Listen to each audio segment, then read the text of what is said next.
Hello दोस्तों, teaching गुरु में आपका फिर से स्वागत है। फिर से एक नई जोश और नई ऊर्जा के साथ हम एक नए टॉपिक से जो कि आज हम लोग आरटी 2009 और एनसीएफ 2005 जो कि केवीएस पीआरटी पेडागोजी का है पढ़ेंगे। तो चलिए स्टार्ट करते हैं।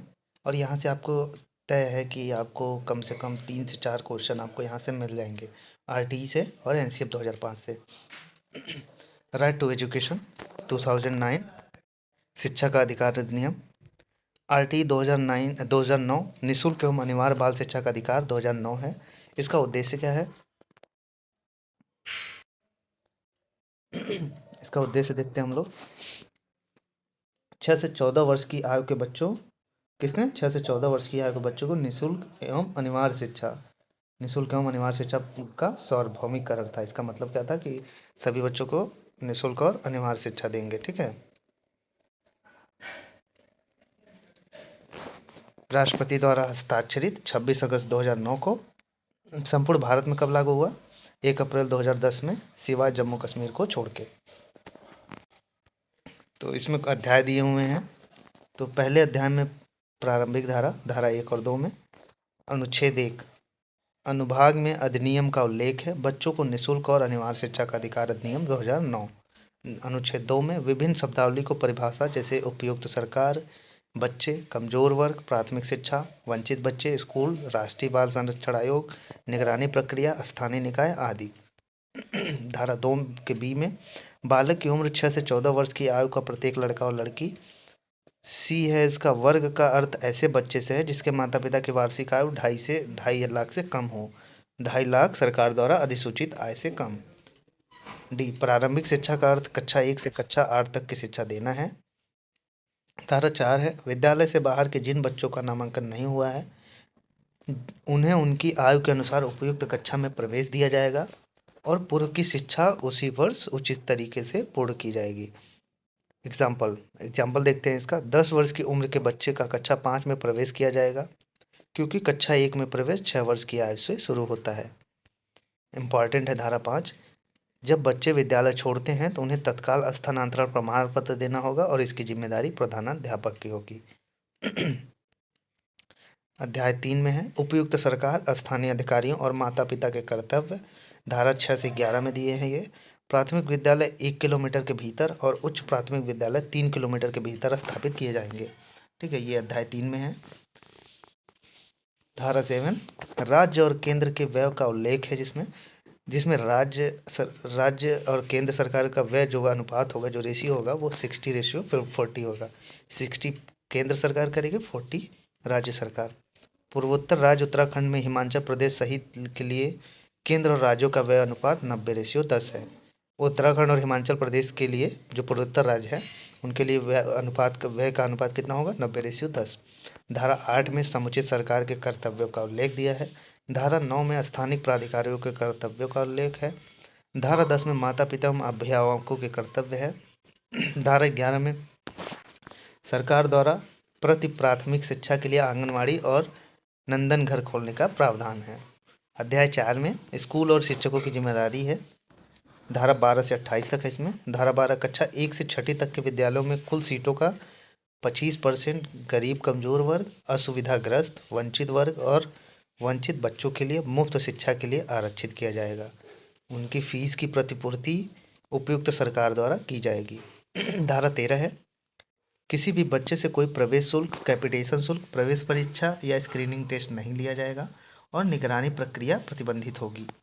प्रवेश शुल्क लेने पर 10 गुना जुर्माना लगेगा और प्रवेश परीक्षा देने पर 25,000 रुपये का जुर्माना लगाया जाएगा। धारा 14 में है जन्म प्रमाण पत्र या आयु प्रमाण पत्र न होने पर भी बच्चों का प्रवेश से वंचित नहीं किया जाएगा।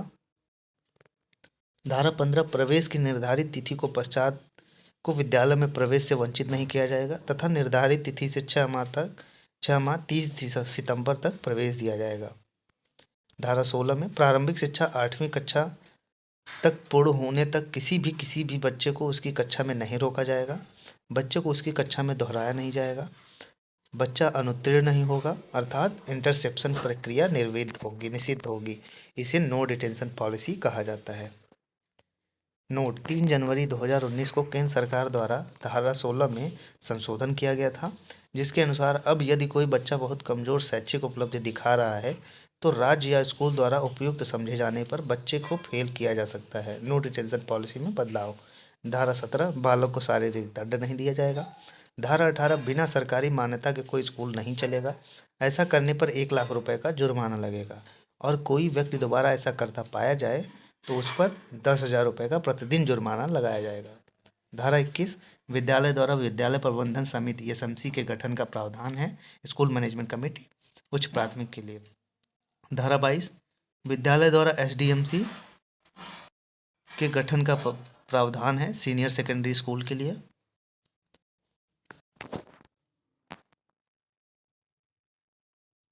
एनसीएफ 2022 के बारे में है। एनईपी नेशनल एजुकेशन पॉलिसी राष्ट्रीय शिक्षा नीति 2020। एनसीएफ बुनियादी स्तर अक्टूबर 2022 पर लागू हुआ। राष्ट्रीय पाठ्य चर्चा की रूपरेखा, इसमें 5+3+3+4 का कॉन्सेप्ट दिया गया। ठीक है, इतने चरणों में होगी,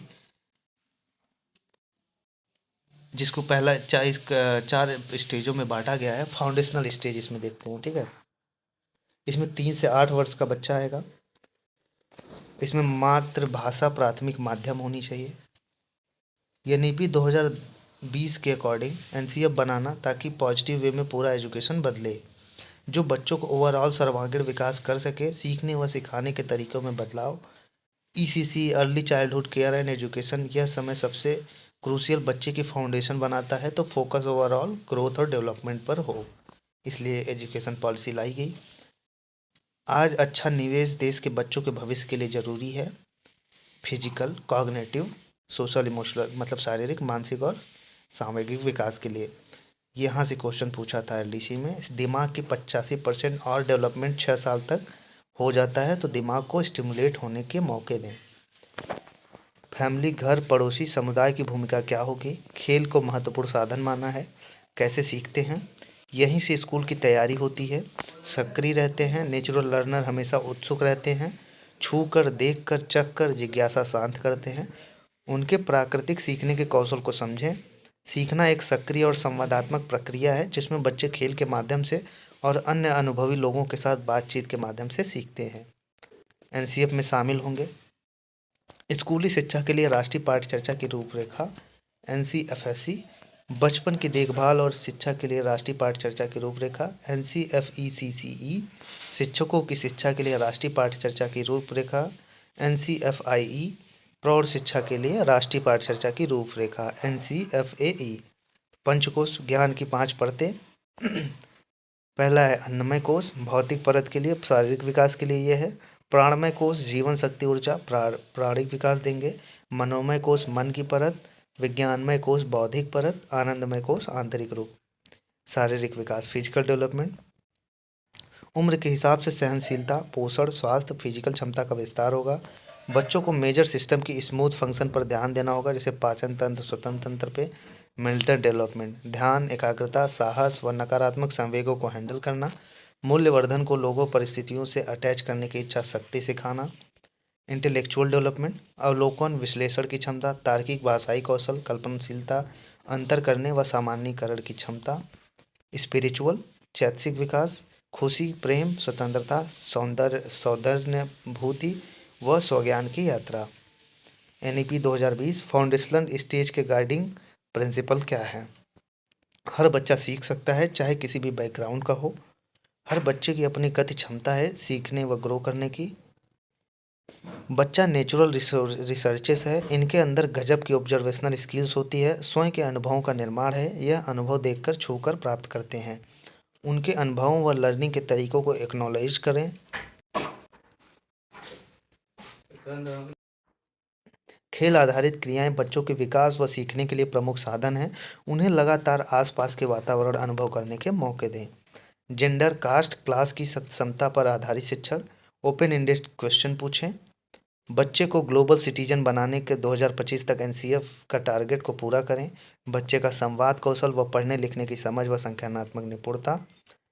पहल क्या क्या की गई है। निपुण भारत 2021, निपुण का फुल फॉर्म है national initiative for proficiency in reading with understanding and numeracy. पठन समझ व संख्यात्मक निपुणता के लिए राष्ट्रीय पहल, ताकि FLN foundational literacy and numeracy 2020 को प्राप्त कर सके। 2026-27 तक पूरे भारत में ग्रेड 3 तक क्षमताएं पैदा करना। विद्या प्रवेश, NCERT ने ग्रेड 1 में प्रवेश करने वाले बच्चों के लिए 3 मंथ का एक प्रोग्राम, जिससे टीचर बच्चे का स्कूल एटमॉस्फेयर से फैमिलराइज करवाएगा, मतलब परिचित करवाएगा विद्या प्रवेश में। ठीक है, ये NCERT की एक पहल है। ग्रेड 1 में, ठीक है, जो प्रवेश लेंगे बच्चे, उनको 3 महीने का एक प्रोग्राम है ये, जो कि टीचर्स और स्कूल के एटमॉस्फेयर्स के, मतलब प्री वाले स्कूल के, प्री से पहले वाले स्कूल के लिए, उसमें बच्चे जाएंगे, खेलेंगे, स्कूल क्या होता है देख के वही सब पहचानेंगे। सेक्शन 21 विद्यालय द्वारा विद्यालय प्रबंधन समिति का गठन का प्रावधान है। कार्यकारिणी समिति होगा, इसमें बैठक हर महीने होनी चाहिए। अमावस्या को 15 मेंबर होंगे इसमें, अब 16 सदस्य हो गए हैं। 75% अभिभावक रहेंगे, ठीक है, SMC के गठन में, और 50% रहेंगे जिसमें 6 महिलाएं होंगी। प्रधानाचार्य होगा या प्रधान होगा, विधायक होगा, मनोनीत अध्यापक होगा और प्रधान सचिव होगा। SMC के कार्य, स्कूल मैनेजमेंट के कार्य, कमेटी के कार्य, साधारण सभा की बैठक को संपन्न करना, विद्यालय का वार्षिक बजट पारित करना, बाल अधिकार शिक्षा अधिनियम 2009 की जानकारी समाज के लोगों को कराना, विद्यालय में बाल अधिकार शिक्षा अधिनियम 2009 का उल्लंघन होने पर उसकी जानकारी उच्च अधिकारी को करना, मिड डे मील की गुणवत्ता को जांचना। सेक्शन 22 में विद्यालय द्वारा विद्यालय विकास एवं प्रबंधन समिति, school development and management committee के गठन का प्रावधान है। सीनियर सेकेंडरी स्कूल के लिए SMC का कार्यकाल कितने वर्ष का होगा? 2 वर्ष का होगा। योजना 3 वर्ष की होगी, जिसमें एक एक साल की उप योजना होगी। ठीक है। सेक्शन 23 शिक्षक की नियुक्ति के लिए योग्यता का उल्लेख किया गया है। सेक्शन 24 इसमें शिक्षकों के कर्तव्यों का उल्लेख है और शिकायतों के निकाय का उल्लेख है। शिक्षक का कर्तव्य है कि प्रत्येक छात्र की सर्वोत्कृष्ट उन्नति के लिए उचित मार्ग सुनिश्चित करना। शिक्षक बाल केंद्रित विधि में पठन कराएगा। अध्यापन की सफलता का निरीक्षण करना। विद्यालय में उपस्थित नियमितता और समय का पालन करना।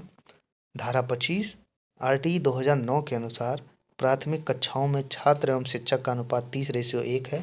प्राइमरी कक्षा 1 से 5 तक में कम से कम 2 टीचर होने चाहिए। 150 प्लस से अधिक बच्चों पर 5 टीचर और 1 प्रिंसिपल रहेगा। अगर 200 से अधिक बच्चे हो रहे हैं तो 40 बच्चे पे 1 टीचर रहेगा। ठीक है। टीचर को शिक्षण कार्य हर सप्ताह में 45 घंटे पढ़ाने का प्रावधान है। पूरे वर्ष में शिक्षण दिवस 200, पूरे वर्ष में शिक्षण के घंटे 800। ठीक है। 200 दिन काम करेगा और 800 घंटे प्राइमरी में, और अपर प्राइमरी में 35 बच्चे पे 1 अध्यापक रहेगा। 100 से प्लस बच्चे हैं तो 1 प्रिंसिपल रहेगा। प्रत्येक सप्ताह 45 घंटे उसके काम रहेंगे। शिक्षण दिवस 220 रहेगा, उसमें प्राइमरी में 200 है, इसमें 220, उसमें 800 घंटे हैं, इसमें 1000। RTE 2009 के अनुसार कक्षा 1 से 8 तक यदि प्रवेश दिए गए सदस्यों की संख्या 200 से अधिक है तो विद्यार्थी एवं शिक्षक का अनुपात 40:1 है। यदि प्राथमिक स्तर पर 150 से अधिक बच्चे हों तो इसके लिए 1 प्रधानाध्यापक और 5 शिक्षक। धारा 27 में RTE 2009 के अकॉर्डिंग शिक्षक को गैर शैक्षणिक कार्यों में नहीं लगाया जा सकता, जनगणना, चुनाव, आपदा प्रबंधन छोड़कर। RTE 2009 के अनुसार शिक्षक के लिए एक सप्ताह में न्यूनतम कितने घंटे कार्य होते हैं? 45 घंटे। RTE के अनुसार 8th क्लास तक बच्चों को उनकी मातृभाषा में ही शिक्षा देनी चाहिए। RTE 2009 के अनुसार विशेष आवश्यकताओं वाले बच्चों को किस शिक्षा व्यवस्था के अंतर्गत पढ़ना चाहिए? समावेशी शिक्षा व्यवस्था। शिक्षा का अधिकार अधिनियम 2009 के क्रियान्वयन के बाद कक्षा आयु के अनुसार अधिक समझाती है। अध्याय 6 बच्चों के अधिकारों का संरक्षण है, जिसमें 31 से 34 तक है, जिसमें धारा 32 है बच्चों की शिकायतों का निवारण एवं बाल संरक्षण आयोग में अपील का प्रावधान। उच्च शिक्षा में आर्थिक रूप से कमजोर वर्ग के लिए आरक्षण। 133वें संवैधानिक संशोधन अधिनियम ने अनुच्छेद 15 और 16 में संशोधन करके आर्थिक रूप से कमजोर वर्गों EWS के लिए शिक्षा संस्थानों, नौकरियों और दाखिले में आर्थिक संरक्षण 10% कोटा की शुरुआत की। RTE अधिनियम की आलोचना। 6 साल से कम उम्र के बच्चे इस अधिनियम के दायरे में नहीं आते हैं। कक्षा 8 तक नो डिटेंशन नीति के संबंध में 2019 में अधिनियम में एक संशोधन ने कक्षा 5 और कक्षा 8 में नियमित वार्षिक परीक्षा शुरू की। नेक्स्ट टॉपिक है हमारा राष्ट्रीय पाठ्य चर्चा की रूपरेखा 2005। पाठ्यक्रम का अर्थ करिकुलम शब्द की उत्पत्ति लैटिन भाषा के क्यूरेरे से हुई है, जिसका अर्थ है दौड़ का मैदान। पाठ्यक्रम दौड़ का मैदान है। जिस पर बालक लक्ष्य को प्राप्त करने के लिए दौड़ता है। एनसीएफ 2005 के अनुसार पाठ्यक्रम निर्माण के सिद्धांत: बाल केंद्रित पाठ्यक्रम का सिद्धांत, उपयोगिता का सिद्धांत, लचीलेपन का सिद्धांत, क्रियाशीलता का सिद्धांत और क्रमबद्धता का सिद्धांत। व्यापकता एवं संतुलन का सिद्धांत, विभिन्न विषयों से सहसंबंध का सिद्धांत, मनोवैज्ञानिक सिद्धांतों के अनुरूप पाठ्यक्रम। एनसीएफ 2005 के अंतर्गत 5 अध्याय सम्मिलित किए गए हैं जो निम्न हैं: परिप्रेक्ष्य, सीखना और ज्ञान, पाठ्यचर्चा के क्षेत्र, स्कूल की अवस्थाएं व आकलन, विद्यालय और कक्षा का वातावरण, व्यवस्थागत सुधार। अध्याय 1 में एफएससी 2000 की समीक्षा बैठक 2004 को आयोजित हुई। इस बैठक के अंतर्गत प्रोफेसर यशपाल की अध्यक्षता में 21 फोकस समूहों का गठन किया गया तथा एनसीएफ 2005 को आकार दिया गया। एनसीएफ 2005 का आरंभ प्रसिद्ध शिक्षा शास्त्री, नोबेल पुरस्कार विजेता तथा राष्ट्रीय ज्ञान के निर्माता रविन्द्रनाथ टैगोर के निबंध सभ्यता एवं प्रगति के कथन सृजनात्मकता और उदार आनंद बचपन की कुंजी है, किंतु नासमझ वयस्क संसार में इसकी विकृति का खतरा है। यशपाल शर्मा समिति ने बिना बोझ की शिक्षा की अवधारणा प्रस्तुत की। सपनों के भारत को धरातल पर लाने की बात कही गई। एनसीएफ 2005 का अनुवाद संविधान की 8वीं अनुसूची में दी गई सभी 22 भाषाओं में किया गया है। एनसीएफ 2005 के मार्गदर्शी सिद्धांत: पहला है ज्ञान को स्कूल के बाहरी जीवन से जोड़ा जाए। दूसरा है पढ़ाई को रटंत प्रणाली से मुक्त किया जाए। तीसरा है पाठ्यचर्चा पुस्तक केंद्रित न रह जाए। चौथा है कक्षा कक्ष को गतिविधियों से जोड़ना। पांचवा है राष्ट्रीय मूल्यों के प्रति आस्थावान विद्यार्थी तैयार हों या राष्ट्रीय महत्व बिंदुओं के पाठ्यक्रम में शामिल किया जाए। एनसीएफ 2005 करके सीखने से संबंधित है। संरचनावाद निर्मितवाद की अवधारणा पर बल देता है। 2 सूत्रों का पालन करता है: ज्ञात से अज्ञात और मूर्त से अमूर्त। त्रिभाषी सूत्र का पालन करता है। शिक्षा के क्षेत्र में क्रियात्मक अनुसंधान पर बल देता है। आत्मनिर्भर बनाने वाली जीवनोपयोगी शिक्षा पर बल देता है। समस्या समाधान विधि को सर्वाधिक महत्वपूर्ण बताता है। अध्याय 2 में सीखना और ज्ञान: नवीन शिक्षण विधियों के प्रयोग पर बल, नवीन तकनीक के प्रयोग को मान्यता, पाठ्य सहगामी क्रियाओं को अनिवार्यता, बाल केंद्रितता को महत्वपूर्ण स्थान अर्थात बच्चों के अनुभवों, उनकी क्रिया सहभागिता को प्राथमिकता देना, छात्रों के सर्वांगीण विकास पर बल, गुणवत्ता आयाम में बालकों के लिए संरचित अनुभवों एवं पाठ्यक्रम सुधार को महत्व, बच्चों में तार्किक चिंतन तथा समस्या समाधान की योग्यता का विकास करना। इस पाठ्यचर्चा की संरचना में पर्यावरणीय शिक्षा को महत्वपूर्ण स्थान दिया गया। शिक्षा में कल्पना और मौलिकता को महत्वपूर्ण जगह दी जानी चाहिए।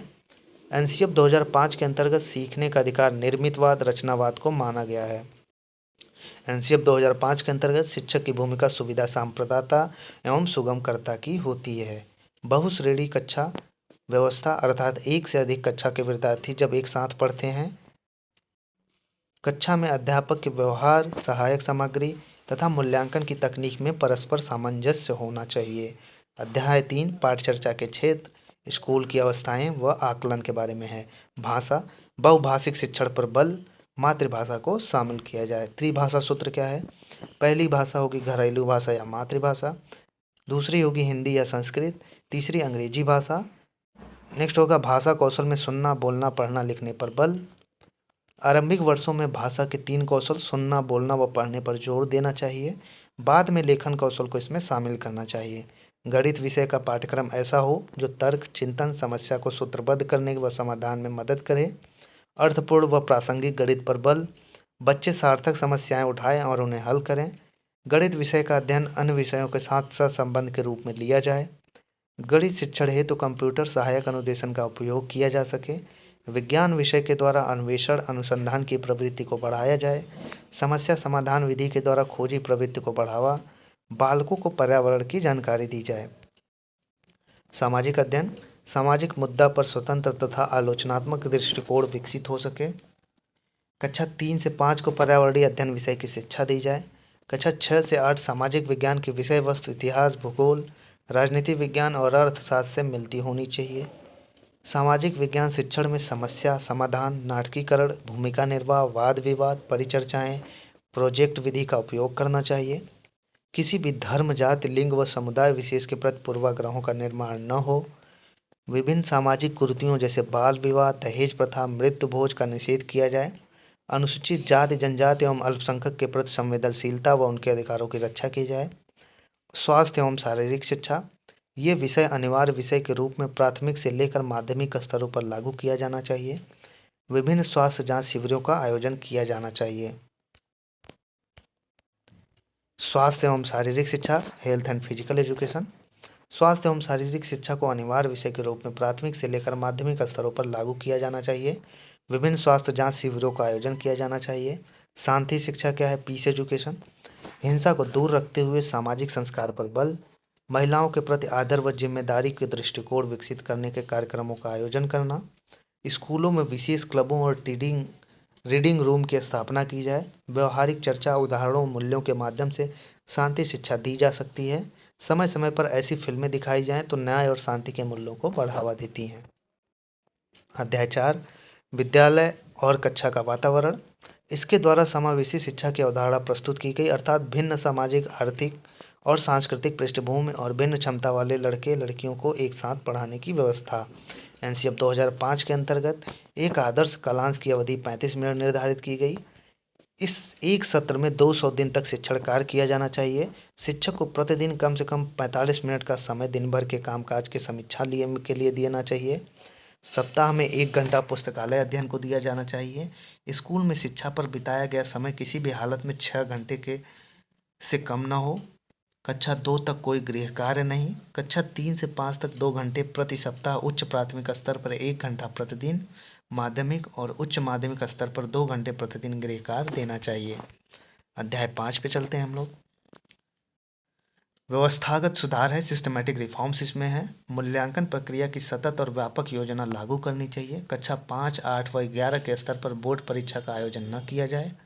खुली पुस्तक परीक्षा और लचीली परीक्षा को देश भर में प्रायोगिक तौर पर लागू किया जाने की जरूरत है। परीक्षा प्रणाली को और अधिक मुक्त, लचीला, रचनात्मक तथा सरल होना चाहिए। नेक्स्ट टॉपिक है commissions and policies. Pre independence, स्वतंत्रता के पूर्व कुछ पॉलिसीज थी। 1813 का चार्टर एक्ट। भारत में शिक्षा के लिए प्रतिवर्ष 1 लाख रुपए का अनुदान। प्राच्यवादियों का भावना, प्रारंभिक शिक्षा को प्रोत्साहन। भारत की स्थानीय भाषाएं, प्राच्यवादियों का मामला, व्यवहारिक व उपयोगी शिक्षा, मीडियम इंग्लिश होनी चाहिए। इंडियन एजुकेशन पॉलिसीज, भारत शिक्षा नीतियाँ, प्री इंडिपेंडेंस और मतलब पूर्व स्वतंत्रता के पहले और स्वतंत्रता के बाद। 1835 का मैकाले मिनट।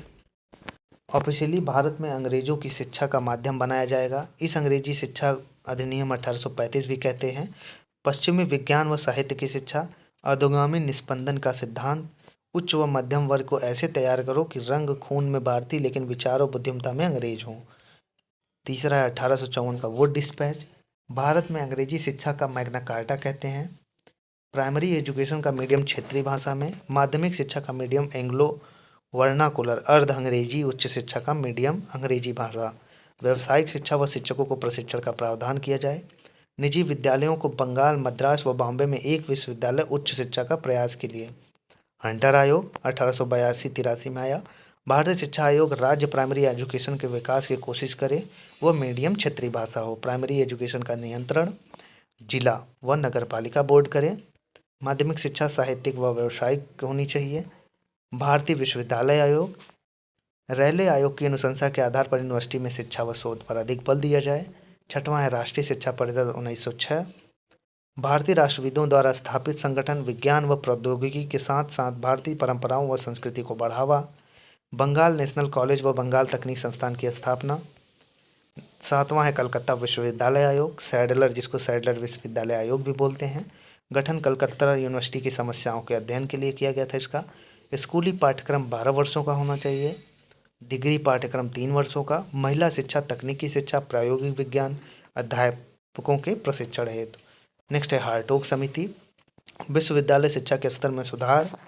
विश्वविद्यालय के प्रवेश को नियंत्रित किया जाए। राष्ट्रीय शिक्षा सलाहकार बोर्ड की पुनः स्थापना को सुझाव दिया। जाकिर हुसैन समिति, जो कि 1937-38 में आई। वर्धा शिक्षा योजना, बेसिक शिक्षा, नई तालीम, बुनियादी तालीम आदि से दी जाती है। 7 से 14 वर्ष तक के बच्चों को फ्री एंड कंपलसरी एजुकेशन। शिक्षा का माध्यम मातृभाषा। शिक्षा हस्तलिखित व उत्पादित कार्य पर केंद्रित हो। शिक्षा का प्रभाव बच्चों के वातावरण को ध्यान में रखकर किया जाना चाहिए। पाठ्यक्रम में अंग्रेजी व धार्मिक शिक्षा को शामिल नहीं करना। शिक्षकों के पारिश्रमिक वेतन का ध्यान रखना चाहिए। सार्जेंट रिपोर्ट केंद्रीय शिक्षा सलाहकार बोर्ड की रिपोर्ट 3 से 6 उम्र के प्री प्राइमरी एजुकेशन, 6 से 11 वर्ष के बच्चों को free and compulsory and universal education, मुफ्त अनिवार्य व सार्वभौमिक शिक्षा। 11 से 17 उम्र के कुछ चयनित बच्चों के लिए हाई स्कूल शिक्षा व उच्च माध्यमिक के बाद 3 वर्ष का विश्वविद्यालय पाठ्यक्रम। 20 वर्षों में वयस्क निरक्षरता को समाप्त करना। शारीरिक व मानसिक रूप से विकलांगों की शिक्षा, शिक्षकों का प्रशिक्षण, शारीरिक शिक्षा, जरूरतमंदों की छात्रवृत्ति, शैक्षणिक विद्यालय व तकनीकी विद्यालय। विश्वविद्यालय के समन्वय के लिए इंग्लैंड को विश्वविद्यालय अनुदान समिति जैसी संस्था की स्थापना। National policies in education. स्वतंत्रता के पश्चात डॉक्टर राधाकृष्णन समिति 1948-49 में आई। इसे विश्वविद्यालय शिक्षा आयोग के नाम से भी जाना जाता है। स्वतंत्र भारत का पहला आयोग था। शिक्षण संकाय प्रोफेसर, पाठक, व्याख्याता और प्रशिक्षक होने चाहिए। शिक्षण कार्य की समय सीमा सप्ताह में 18 घंटे से अधिक नहीं। शिक्षण कार्य की सेवा अवकाश उम्र व 60 से 64 कर दी गई। शिक्षण का स्तर बढ़ाने के लिए विद्यार्थियों की संख्या ज़्यादा नहीं होनी चाहिए। नेक्स्ट है विश्वविद्यालय अनुदान आयोग। यूजीसी की स्थापना 1956 में हुई। विश्वविद्यालय शिक्षा में संरचनात्मक बदलाव आया। उच्च शिक्षा के 3 लेवल होने चाहिए। स्नातक 3 वर्ष का, स्नातकोत्तर 2 वर्ष का, शोध 2 वर्ष का। मुदालियर आयोग 1952-53 में आया। इसे माध्यमिक शिक्षा आयोग भी कहते हैं। गतिविधि आधारित शिक्षा होनी चाहिए। शिक्षक के वेतन व स्थिति में सुधार। सह पाठ्यक्रम गतिविधियां होनी चाहिए। उद्देश्य लोकतांत्रिक नागरिकता का विकास, व्यवसायिक कुशलता में उन्नति, व्यक्तित्व का विकास, नेतृत्व के गुणों का विकास। दुर्गाबाई देशमुख समिति 1958-59 में आया। राष्ट्रीय महिला शिक्षा समिति भी कहते हैं इसको। छात्रों की शिक्षा की समस्या को समझना, ग्रामीण क्षेत्रों में इस शिक्षा का प्रसार। डॉक्टर संपूर्णानंद समिति 1961 में। भावात्मक एकता समिति भी कहते हैं। भाषा कोई भी नीति तैयार की जाए तो अल्पसंख्यक भाषाओं पर भी ध्यान दिया जाए। पाठ्य पुस्तकें जो चीज़ें राष्ट्रीय एकता पर आघात करें उन्हें हटाएं। पाठ्यक्रम में राष्ट्रीय भावनाओं व गीतों का ओतप्रोत होना चाहिए। माध्यमिक स्तर पर सामाजिक अध्ययन, भाषा, साहित्य और नैतिक शिक्षा होनी चाहिए। विश्वविद्यालय स्तर पर विभिन्न भाषा, कला, साहित्य, संस्कृति का तुलनात्मक अध्ययन। पर्यटन एवं भ्रमण। हंसा मेहता समिति। इस समिति का गठन शिक्षा के विभिन्न स्तरों पर लड़कियों के पाठ्यक्रम बनाने के लिए किया गया। समिति ने इस विषय पर अपने सुझाव सरकार को दिए। इसका गठन 1964 में किया गया था। नेक्स्ट है कोठारी आयोग 1964-66। ये इंपॉर्टेंट है। उत्पादन में वृद्धि। विज्ञान की शिक्षा को विद्यालय एवं विश्वविद्यालय शिक्षा के सभी कार्यक्रमों में सम्मिलित किया जाए। कार्य अनुभव को शिक्षा का अभिन्न अंग स्वीकार किया जाए और औद्योगिक एवं औद्योगिकरण की दिशा में मोड़ने का प्रयत्न किया जाए। माध्यमिक शिक्षा को अधिकाधिक व्यावसायिक रूप प्रदान किया जाए। उच्च शिक्षा में कृषि एवं औद्योगिक शिक्षा पर बल दिया जाए। देश का आधुनिकीकरण हो। आधुनिकीकरण करने के लिए प्रौद्योगिकी को अपनाया जाए। आधुनिकीकरण करने के लिए शिक्षा को महत्वपूर्ण साधन माना जाए। प्रजातंत्र की सुदृढ़ता। 14 वर्ष की आयु के बालकों के लिए निःशुल्क एवं अनिवार्य शिक्षा की व्यवस्था की जाए। सामाजिक एवं राष्ट्रीय एकता का विकास। सार्वजनिक शिक्षा के लिए राष्ट्रीय लक्ष्य के रूप में सामान्य विद्यालय प्रणाली को स्वीकार किया जाए। शिक्षा के समस्त स्तरों पर सामाजिक एवं राष्ट्रीय सेवा के सभी छात्रों के लिए अनिवार्य बना दिया जाए। सामाजिक, नैतिक एवं आध्यात्मिक मूल्यों का विकास। त्रिभाषा सूत्र का संशोधित स्वरूप। मातृभाषा, क्षेत्रीय भाषा अथवा प्रादेशिक भाषा पहली भाषा होगी। दूसरी संघ की हिंदी अथवा अंग्रेजी होगी। कोई आधुनिक भारतीय भाषा या कोई आधुनिक यूरोपीय भाषा या कोई शास्त्रीय भाषा प्रथम में न दी गई हो।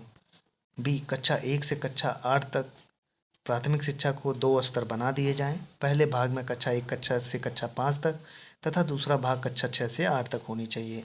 राज्य सरकारों द्वारा राज्य शिक्षा सेवा तथा राज्य विद्यालय शिक्षा परिषद का गठन किया जाना चाहिए।